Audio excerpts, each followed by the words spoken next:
That was an interesting State of the State address by our governor. I think, he did what governors are supposed to do, paint a rosy picture about the state, how it's stronger and fairer. But I ask this question, stronger and fairer for who? Right? You don't have to go any further than the grocery store and see how much the cost of basic food is for a family today. You don't have to go any farther than pull up to the gas pump and see what a gallon of gas is costing a family today.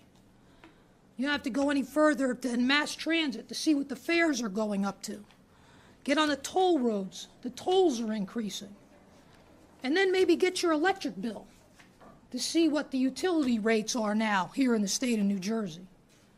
Right? And that doesn't even touch upon where property taxes have gone.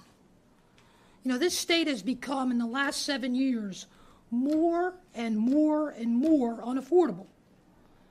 And in my opinion, that's happened because we've been under one-party rule, and these progressive policies that you heard about today are choking our families.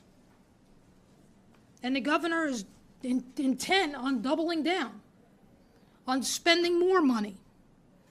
We're facing a structural deficit in this budget of anywhere between $2 billion and $4.5 billion, depending on who you speak to.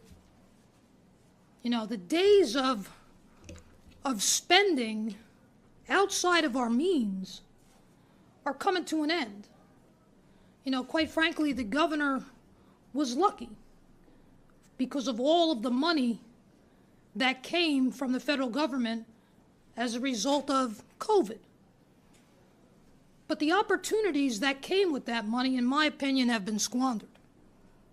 You can remember the night of the two budgets ago when, in the last 24 hours, the Democrat majority in the legislature and the governor added $1 billion to the budget for special interest projects around the state. $1 billion. That's gone.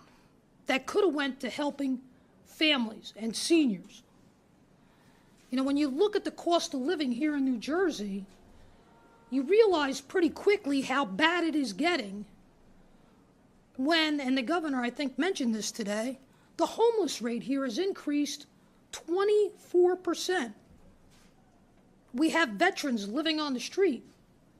More and more people are living paycheck to paycheck. If we don't get this affordability crisis under control, we're going to be in real trouble because the revenues are not coming in like they were projected to, and the federal money is gone. This is where the rubber is going to meet the road. So I'm all about spending money where it needs to be spent, but we got to learn to live within our means. And today's State of the State address to me didn't sound like the governor's got that message.